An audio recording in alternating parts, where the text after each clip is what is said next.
하나님의 말씀 구약성경 이사야 29장 15절 말씀부터 24절 끝절 말씀까지입니다. 자기의 계획을 여호와께 깊이 숨기려 하는 자들은 화 있을진저 그들의 일을 어두운 데서 행하며 이르기를 누가 우리를 보랴 누가 우리를 알랴 하니 너희의 배역함이 심하도다. 토기장이를 어찌 진흙같이 여기겠느냐. 지음을 받은 물건이 어찌 자기를 지은 이에게 대하여 이르기를 그가 나를 짓지 아니하였다 하겠으며 빚음을 받은 물건이 자기를 빚은 이에게 대하여 이르기를 그가 총명이 없다 하겠느냐. 오래지 아니하여 레바논이 기름진 밭으로 변하지 아니하겠으며 기름진 밭이 숲으로 여겨지지 아니하겠느냐. 그날에 못 듣는 사람이 책의 말을 들을 것이며 어둡고 캄캄한 데에서 맹인의 눈이 볼 것이며 겸손한 자에게 여호와로 말미암아 기쁨이 더하겠고 사람 중 가난한 자가 이스라엘의 거룩하신 이로 말미암아 즐거워하리니 이는 강포한 자가 소멸되었으며 오만한 자가 그쳤으며 죄악의 기회를 엿보던 자가 다 끊어졌음이라. 그들은 송사로 사람에게 죄를 씌우며 성문에서 판단하는 자를 올무로 잡듯하며 헛된 일로 의인을 억울하게 하느니라. 그러므로 아브라함을 구속하신 여호와께서 야곱 족속에 대하여 이같이 말씀하시되 야곱이 이제는 부끄러워하지 아니하겠고 그의 얼굴이 이제는 창백해지지 아니할 것이며 그의 자손은 내 손이 그 가운데에서 행한 것을 볼 때 내 이름을 거룩하다 하며 야곱의 거룩한 일을 거룩하다 하며 이스라엘의 하나님을 경외할 것이며 마음이 혼미하던 자들도 총명하게 되며 원망하는 자들도 교훈을 받으리라 하셨느니라. 아멘. 살아계신 하나님의 말씀입니다. 복과 저주 또는 심판과 회복을 계속 말씀하고 있는 이사야의 말씀. 오늘 말씀은 회복 쪽에 해당되는 이제 그런 말씀이 되겠습니다. 하나님의 백성이 하나님을 하나님으로 인정하지 않고 하나님을 무시하고 하나님을 외면하는 그런 삶은 심각한 죄가 됩니다. 그래서 오늘 본문 말씀에는 그런 사실들을 앞부분에는 입술로는 나를 공경하되 마음은 내게서 멀다. 그래서 입술 신앙만 가지고 있지 진정으로 믿지 않는다 이렇게 표현을 했고 오늘 본문 말씀에서는 여호와께 숨기고 있는 자, 자기의 계획을 숨기는 자, 화 있을진저 이렇게 말하면서 그들이 어두운 곳에서 아주 죄악된 일을 행하면서도 하는 말이 누가 알까? 누가 볼까? 볼 수도 없고 알 수도 없다. 하나님은 우리 알지 못한다. 우리가 숨어 사는 일 모르신다. 하나님은 우리가 숨어 사는 일 못 보신다. 이렇게 생각하는 자들은 화 있을진저라는 겁니다.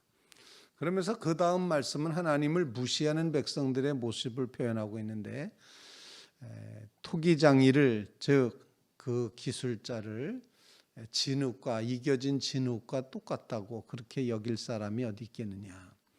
흙하고 토기장이하고 똑같다 이렇게 볼 수 있겠느냐. 또 지음받은 그릇이 자기를 지은 자에게 왜 이렇게 못생기게 졌느냐. 기술도 없다. 이렇게 말할 수 있겠느냐. 이렇게 이제 표현하는 장면이 그 다음 구절에 되어 있습니다. 토기장이를 어찌 진흙과 같이 여기겠느냐. 지음받은 물건이 어찌 자기를 지으신 이에게 대하여 이르기를 그가 나를 짓지 아니하였다 하겠으며 지음받은 물건이 자기를 빚은 이에게 대하여 이르기를 그가 총명이 없다. 이 말은 다른 말로 표현하면은 기술이 없다. 제대로 못 만들었다. 이렇게 말할 수 있겠느냐 하는 그런 질문입니다. 하나님을 하나님으로 인정하지 않고 또 하나님이 이제 빚으시고 하나님이 만드셨다는 사실을 외면하고 그리고 하나님은 볼 수도 없고 알 수도 없다고 이렇게 표현하면서 몰래 음침한 곳에서 어두운 곳에서 자기 계획을 꾀하는 사람들 죄악된 사람들, 그들은 화 있을진저, 이렇게 표현하는 겁니다. 다른 말로 표현하면은, 이제 어려운 말로 표현하면, 이런 사람들은 하나님을 믿는 것 같기는 한데 실제로는 안 믿는, 그걸 실존적 무신론이라고 표현을 합니다. 무신론자들입니다. 실존적 무신론, 정말 실제로 들여다보면 안 믿는 거예요. 하나님 믿는다고, 뭐 적을 뒀다고, 교회 다닌다고, 예배한다고, 이 모든 걸 행하면서도 우리는 하나님의 백성이라고 1년에 3차례 예루살렘에 올라가 성전에서 제사를 드렸다고 그렇게 말하면서도 그들은 하나님을 믿는 것 같이 보였지만, 그러나 실제로는 하나님 없이 살아갔던 무신론자들이다, 이렇게 표현을 할 수가 있습니다. 그래서 오늘 본문은 그런 사람들에게 화 있을진저 심판을 말씀하고 있습니다. 우리 말씀을 묵상하면서 우리 자신도 혹시라도 하나님을 믿는다고 하면서도 하나님 무시하고 하나님 없이 그렇게 살아가고 있지는 않은지, 하나님을 섬긴다고 하면서도 하나님은 저 멀리 제껴놓고, 그리고 내 뜻대로, 내 계획대로, 내 마음대로 살아가고 있진 않은지, 그러면서 하나님은 이 정도는 봐주시겠지, 이 정도는 못 보실 거야, 또는 이건 모르실 거야, 그냥 모르신 척 하실 수도 있어, 이렇게 생각하면서 혹시 살아가고 있지 않은가. 하나님을 하나님으로 모셔드리는 믿음을 주시옵소서. 아주 간절한 간구를 이 새벽에 하나님 앞에 올릴 수 있기를 간절히 바랍니다. 하나님은 끊임없이 주장하십니다. 나를 여호와로 알아라, 하나님으로 알아라. 나를 하나님으로 섬겨라. 그러면 너는 나의 백성이 되고 내가 너희를 돌보마, 회복하마, 이렇게 말씀하시는 겁니다. 오늘 말씀에 의지해서 화 있을진저, 누구에게 화가 미치는가? 실존적 무신론자인 백성들에게 화가 임한다. 믿는 것 같지만 안 믿는 것, 바로 그 자들에게 화 있다라고 말씀하십니다. 우리는 정말 하나님 마음으로도 믿고 입술로도 믿고 생활로도 믿고 삶으로도 믿고 영으로도 주님을 믿는 믿음의 자리에 서게 해 주시옵소서. 하나님을 하나님으로 인정하며 살아가는 믿음의 삶을 주시옵소서. 간절히 간구하는 믿음의 성도들 꼭 되시기를 주님의 이름으로 부탁을 드립니다. 이제 그 다음 구절에 보면 17절 말씀부터 갑자기 회복에 대한 말씀을 하십니다. 화 있을진저라고 말했는데, 그 화를 이제 화를 심판을 받게 되는 사람들의 모습을 17절과 18 이제 표현을 하고 있는데, 20절과 21절에 어떻게 심판하셨는가 하니, 강포한 자가 소멸되었으며 오만한 자가 그쳤으며 죄악의 기회를 엿보던 자가 다 끊어졌음이라. 21절 그들은 송사로 사람에게 죄를 씌우며 성문에서 판단하는 자를 올무로 잡듯하며 헛된 일로 의인들을 억울하게 하느니라. 이 모든 강포한 자들이 다 심판받았다, 다 물러갔다, 소멸됐다, 그쳤다, 끊어졌다, 이렇게 심판을 말씀하셨는데, 그런데 17절로 이제 19절까지의 말씀 속에서는 오래지 않아 레바논의 숲이 점점점 다시 회복되지 않겠느냐, 그런 말씀입니다. 레바논의 밀림이 기름진 밭으로 변하고 그 기름진 밭이 다시 밀림으로 변하는 것은 시간 문제 아니겠느냐. 오래지 않아서 그렇게 된다. 그날, 18절 말씀입니다. 그날에 다시 회복되는 그날이 되면 못 듣는 사람이 책의 말을 들을 것이며, 성경 말씀을 듣는다는 것입니다. 그리고 어둡고 캄캄한 데서 맹인의 눈이 볼 것이며 눈이 열려진다 말하고 있고, 겸손한 자 하나님으로 말미암아 기쁨이 주어지고 가난한 자가 즐거워하게 된다. 하나님으로 인하여, 즉 복음의 역사가 나타난다는 것이죠. 가난한 자에게 복음이 전파되고 눈먼 자에게 다시 보게 됨이 전파되고 갇히고 이제 포로된 자들이 다시 살아나는 역사가 이루어지게 된다라고 복음을 여기서 이제 선언을 하고 있습니다. 이 그날이 되면 그날은 주님의 복음이 펼쳐지는 날입니다. 다시 보게 하시고 하나님을 인하여 기뻐하게 하시고 참으로 자유를 주시는 이 구원의 날이 그날이 온다. 레바논의 수풀이 다시 자라는 것처럼 그 수풀이 나중에 숲이 되어서 커다란 살림을 이루는 것처럼 회복의 날 그날이 온다. 이렇게 표현하는 것입니다. 물론 이중적인 예언의 의미로 당시 이스라엘 백성들이 바벨론 포로에서부터 회복되는 것을 표현하고도 있지만 또 다른 의미의 더 궁극적으로다는 종말의 시기에 하나님께서 그 백성을 완전히 회복시키실 것을 예언을 하고 있는 그런 말씀입니다. 오늘 이 말씀을 인해서 하나님의 회복하심을 굳게 믿게 해 주시옵소서. 가난한 자에게 복음이 전파되고 눈먼 자가 다시 보게 되는 놀라운 역사, 참으로 하나님을 즐거워하며 기뻐하며 하나님을 행복해하는 믿음의 자리에 서게 해 주시옵소서.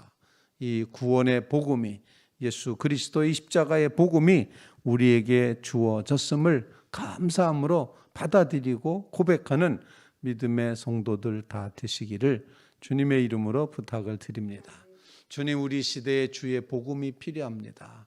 억울한 일 당하는 사람 없게 하시옵고 하나님의 의가 이루어지게 해주시옵고 하나님의 도우시는 역사가 나타나게 해주시옵소서. 듣게 하시고 보게 하시고 자유하게 하시고 하나님을 참으로 경외하게 해주시옵소서. 이런 간구로 주님 앞에 기도하는 믿음의 성도들 되시기를 주님의 이름으로 부탁을 드립니다.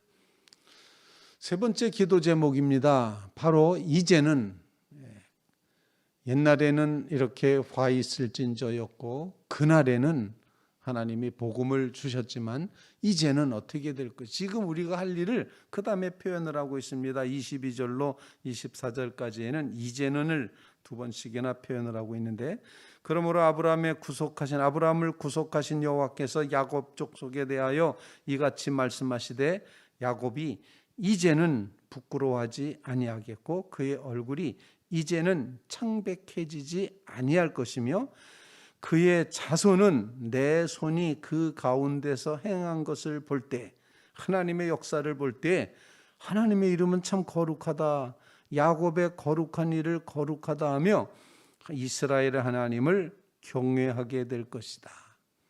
그리고 마음이 혼미하던 사람들이 총명하게 되고 원망하던 사람들이 교훈을 얻게 될 것이다.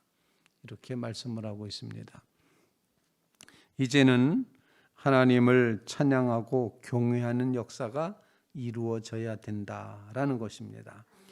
특별히 하나님의 손이 행하신 것을 바라다 보면서 하나님의 역사를 보는 눈이 열려져서 하나님을 거룩하다 고백하고 경외하고 하나님의 은혜 가운데서 찬양하고 정말 고백하는 이런 믿음의 역사가 우리의 삶 속에 이루어져야 된다 하는 것입니다.